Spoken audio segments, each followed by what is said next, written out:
Esta noche, ¿qué es el fascismo? ¿Dónde surgió? ¿Cómo llegó a esta noche?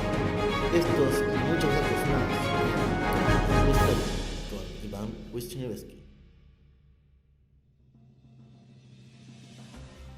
Bienvenidos a Comentando la Historia.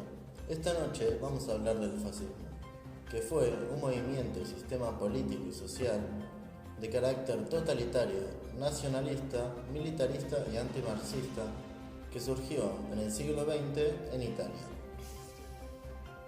Fue fundado en 1921 y llegó al poder en 1922 de la mano de su creador Benito Mussolini.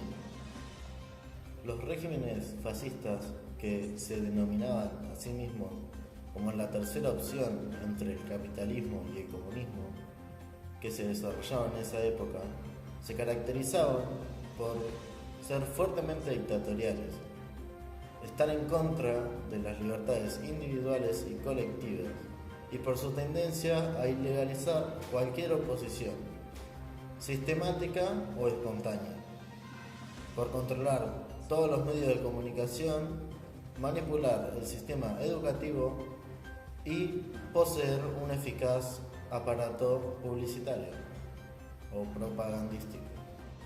Hablando de la filosofía del fascismo, podríamos decir que no constituye una doctrina, y citando las propias palabras de Mussolini, diríamos que nuestra doctrina es el hecho. O también, los fascistas tenemos el valor de rechazar todas las teorías políticas tradicionales. Somos aristócratas y demócratas, revolucionarios y reaccionarios, proletariados y antiproletariados, pacifistas y antipacifistas. Nos basta tener un solo punto de referencia: la nación.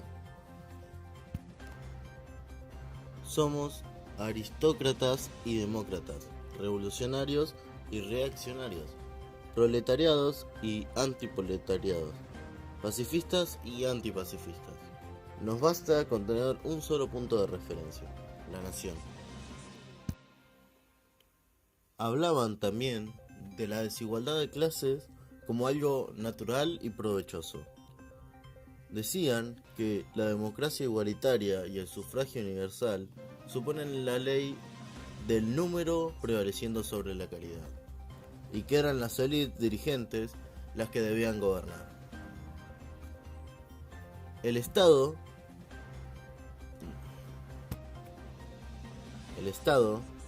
tenía una absoluta e indiscutible primacía sobre el individuo. Los principios de disciplina, autoridad y jerarquía debían dominar la organización del Estado. La nación, dice Mussolini, es creada por el Estado, que da al pueblo, consciente de su propia unidad moral, una voluntad y por consiguiente una existencia efectiva. La lucha es fundamental para la supervivencia. Se debe vivir peligrosamente para probar la superioridad. Las libertades individuales no son derechos, sino concesiones que hace el Estado, siempre y cuando no sean perjudiciales. La guerra no es un azote ni una maldición, sino un ideal. El pacifismo no es sino una muestra de debilidad. La teoría marxista de la lucha de clases es falsa. Es necesaria la creación de un orden social jerárquico. Y los principios liberales y democráticos deben ser sustituidos por la exaltación del Estado totalitario, fundado en el sentimiento colectivo y en la mística del jefe. Y por último, Italia debe tener un lugar de primer plano en el mundo, como continuadora de la grandeza romana. Por otro lado, eran sistemas radicalmente nacionalistas, cuyo principal objetivo era la unidad y el progreso de la nación.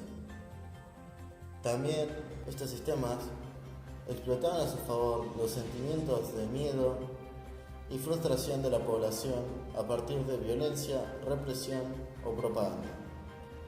Estos sistemas tuvieron una repercusión muy grande a nivel político en el siglo XX. dentro del espectro político y según la doctrina tercer-posicionalista, el fascismo no es de izquierda ni de derecha, ni liberal ni comunista, ya que el fascismo es una idea totalmente original.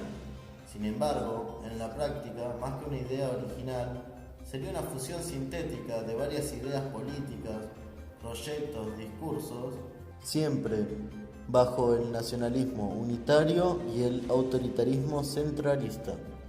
Una de las razones por las que se podría considerar al fascismo como un movimiento de derecha es la alianza estratégica que éste tiene con los intereses de las clases sociales más poderosas, además de su defensa de los valores tradicionales como el patriotismo o la religiosidad para preservar el status quo.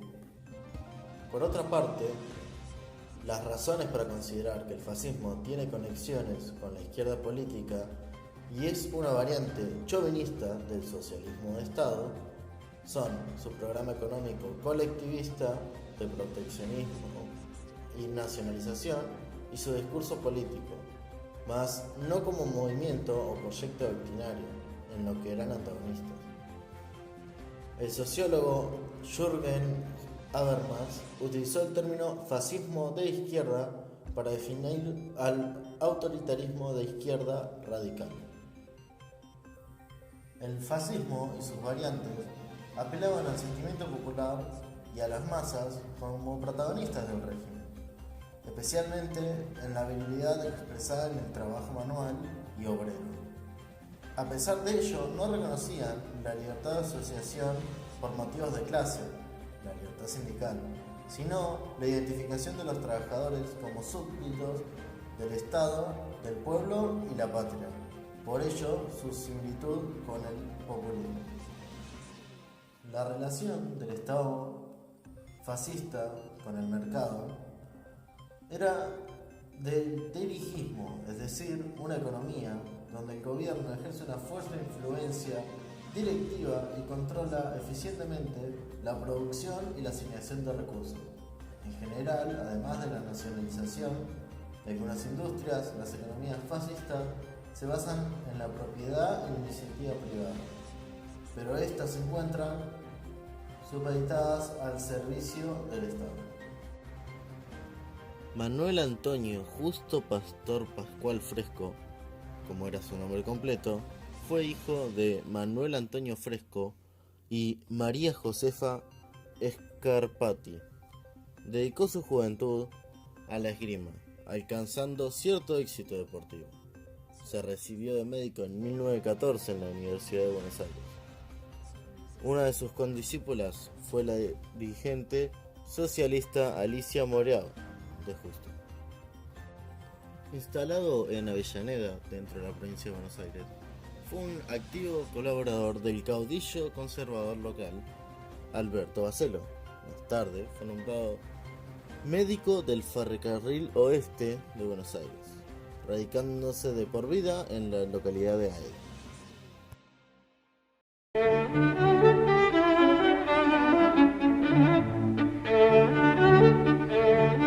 Siguiendo las modas políticas mundiales, las clases dirigentes argentinas empezaron a prestar atención a los nacionalismos totalitarios de corte fascista. Algunos retomaron la vieja idea de que el pueblo no sabía votar y que entonces era mejor que no votara. Muchos antiguos liberales fueron girando hacia la derecha, leyendo a autores como Julio Irasusta, que pedían a la oligarquía que se regenerase para poder cumplir su rol histórico de conducir el país ante el supuesto fracaso de la democracia. El gobierno de Justo, si bien no simpatizaba con el fascismo ni con el nacionalismo católico, toleró y tuvo especial cuidado en asegurarles un lugar en la vida política nacional. Veía en estos sectores un contrapeso frente al movimiento obrero y a los partidos políticos democráticos.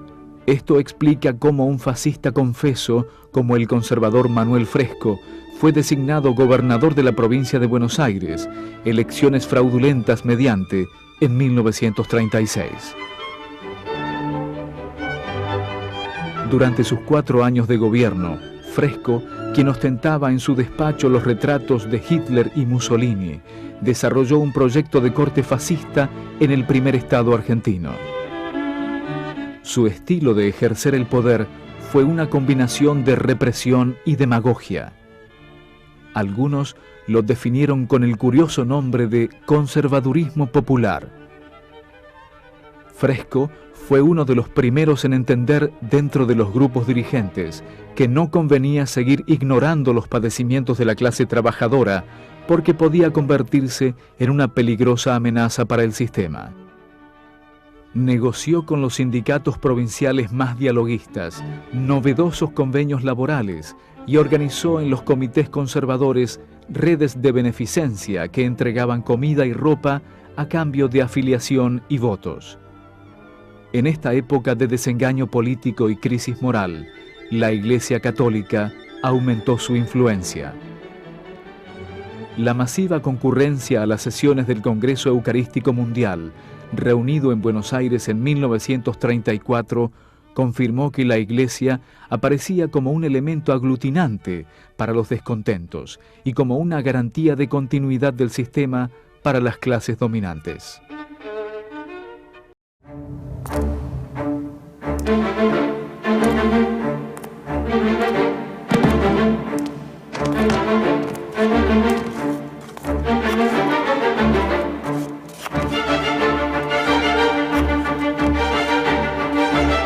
Fresco cree que la mejor forma de frenar el comunismo es darle cierto bienestar a las familias obreras.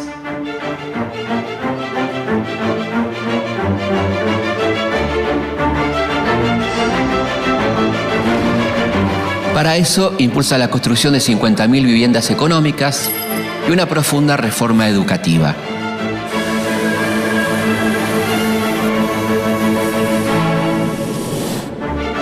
Busca sustituir los ideales democráticos y laicos por una moral religiosa y unos valores tradicionales y familiares.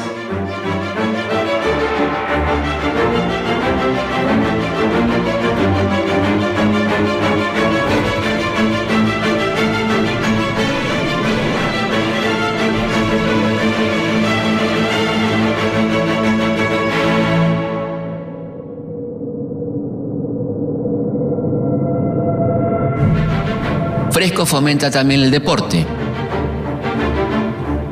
Su acercamiento a las ideas del fascismo italiano lo llevan a pensar que un cuerpo sano no puede enfermarse ideológicamente. Si queremos una patria grande y rica, es indispensable que sus hijos sean sanos y fuertes, para que puedan engrandecerla con el trabajo y defenderla con la misma pujanza con que la hicieron nuestros mayores.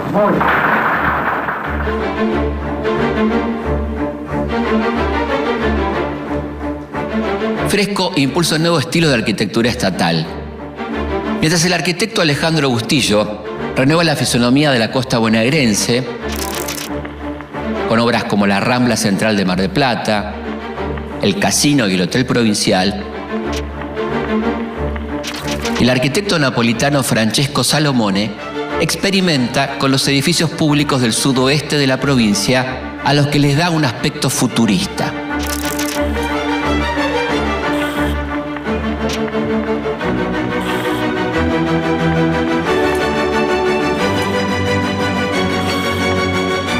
Bajo el lema Dios, Patria y Hogar, Fresco busca controlar y disciplinar a la clase trabajadora.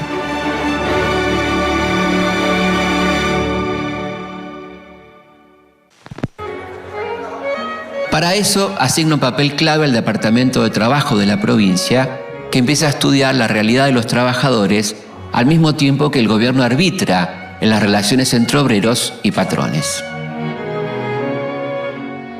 Fresco actúa como intermediario en los conflictos salariales de obreros textiles y tranviarios. Permite reclamo sindical, pero solo aquel que el Estado considere justo y que no represente una amenaza política. A la izquierda está dispuesto a reprimirla con todo rigor.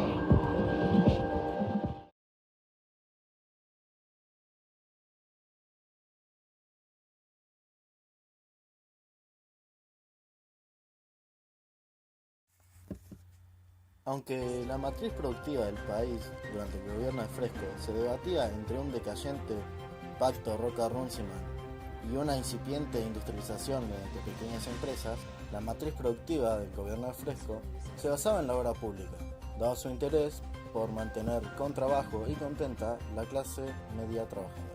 Durante el gobierno de Fresco, la escuela tenía un carácter claramente heteronormativo, con actividades y valores bien diferenciados para hombres y mujeres. Los niños debían ser fuertes, valientes e intrépidos, mientras que las mujeres tendrían que ser tranquilas y delicadas. En la clase de educación física, los niños realizaban actividades dedicadas al desarrollo de la fuerza, la destreza y la agilidad, mientras que las niñas realizaban ejercicios para la exaltación de sus bellezas y para prepararlas para el momento en el que fueran madres. La escuela tenía un carácter fuertemente nacionalista y la educación física tenía un gran impacto, ya que, según ideales que seguía Fresco, un cuerpo sano no puede enfermarse, ideológicamente hablando. Aunque al principio del gobierno de Fresco, las clases altas tenían para sí la mayoría de los centros de recreación y veraneo, durante el gobierno de Fresco se vio una clara intención de brindar a la clase media sus propios lugares de descanso. Un ejemplo de esto fue en Mar del Plata, la pavimentación de la Ruta 2, la creación del casino y el Hotel Provincial y la destrucción de la Rambla Bristol, que era el símbolo de la oligarquía dominante que se encontraba en Mar del Plata. Y esto fue otro episodio de Comentando la Historia. Buenas noches.